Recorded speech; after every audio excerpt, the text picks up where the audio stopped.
चलिए शुरू करते हैं हमारी आज की एक और नई कहानी, खालिस्तान एक समस्या। इस सीरीज में हम जानेंगे कि क्या है खालिस्तान, कौन है जगदीप सिंह निज्जर जिसकी हत्या पर भारत और कनाडा के रिश्ते खराब हुए हैं, कौन है अमृतपाल और आखिर क्यों पंजाबी लोग खालिस्तान की मांग कर रहे हैं, और सबसे अहम सवाल, भारत सरकार बिना एक भी गोली चलाए खालिस्तान की मांग को कैसे दबा सकती है। तो शुरू करते हैं हमारी आज की इस सीरीज की पहली वीडियो। सबसे पहले यह जान लेते हैं कि क्या है खालिस्तान। कहीं ये 10वीं की बोर्ड परीक्षा के 5 नंबर के खालिस्तान तो नहीं?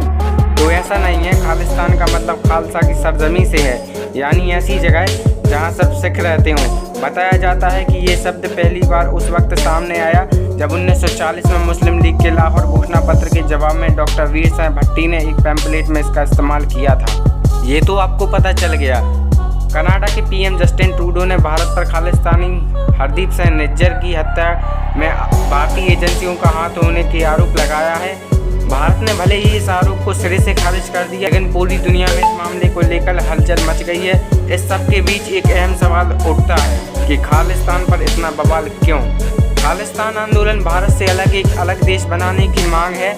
आज़ादी के बाद 1955 में जब भाषा के आधार पर पंजाब के पुनर्गठन की मांग उठी थी, तब भी खालिस्तान चर्चा में आया था। आगे इसके कारण जब स्थिति बिगड़ने लगी तो भारत सरकार ने 1966 में पंजाब को 3 हिस्सों में बांट दिया था। सरकार ने हरियाणा को राज्य और चंडीगढ़ को केंद्र शासित प्रदेश बना दिया था, और सरकार के इस फैसले से अलगाववादी नाराज हो गए और उन्होंने आंदोलन को उग्र कर दिया था। 70 के दशक में चरण सिंह पंछी और डॉक्टर जगदीप सिंह चौहान की अगुवाई में खालिस्तान का मुद्दा गरमाया। कहते हैं उन्होंने इसके लिए लोगों को जोड़ना शुरू कर दिया था। 1980 में इसके लिए खालिस्तान राष्ट्रीय परिषद भी बना था। इसका असर चंडीगढ़ के कुछ युवाओं पर पड़ा और 1978 में उन्होंने खालिस्तान की मांग करते हुए दल खालसा का गठन किया। इन कोशिशों के बीच 1980 के दशक में एक बार फिर से खालिस्तान आंदोलन शुरू हुआ। कहते हैं जिन आतंकवादियों के लिए 1984 में ऑपरेशन ब्लू स्टार चलाया गया था, वो भी खालिस्तान के समर्थक थे। दावा किया जाता है कि ऑपरेशन ब्लू स्टार ने खालिस्तान आंदोलन को खत्म कर दिया था।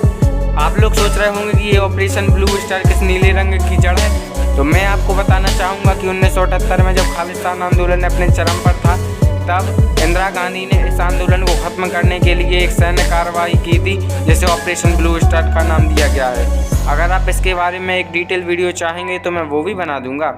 लेकिन ऑपरेशन ब्लू स्टार के बाद भी खालिस्तान आंदोलन खत्म नहीं हुआ था। ऑपरेशन ब्लू स्टार के जवाब में 23 जून 1985 को एक खालिस्तानी ने एयर इंडिया के विमान कनिष्का में विस्फोट किया, जिसमें सवार 329 लोगों की मौत हो गई।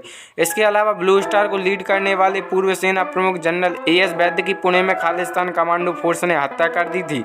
इसके बाद 1995 में पंजाब में आतंकवाद खत्म करने में अहम भूमिका निभाने वाले मुख्यमंत्री बेअंत सिंह की हत्या कर दी गई। जाहिर है कि खालिस्तान आंदोलन अभी भी पूरी तरीके से खत्म नहीं हुआ था। सिख प्रवासी जो भारत से बाहर ब्रिटेन, अमेरिका और कनाडा जैसे देशों में रह रहे हैं, उनमें खालिस्तान का समर्थन करने वाले सिखों ने खालिस्तान आंदोलन को जिंदा रखा और इसे आगे बढ़ाया। वो न सिर्फ इस आंदोलन को आर्थिक मदद कर रहे हैं, बल्कि वैचारिक समर्थन भी दे रहे हैं। कनाडा के पीएम जस्टिन ट्रूडो ने जिस हरदीप सिंह निज्जर को लेकर भारत सरकार पर गंभीर आरोप लगाए हैं, वो भी खालिस्तान ही था। अब आपने ये सब तो जान लिया कि खालिस्तान था क्या और खालिस्तान का जन्म कैसे हुआ था। चलिए अब ये भी जान लेते हैं कि खालिस्तान को खत्म कैसे किया जा सकता है। इसके बारे में हम नेक्स्ट वीडियो में चर्चा करेंगे। जब तक के लिए जय हिंद।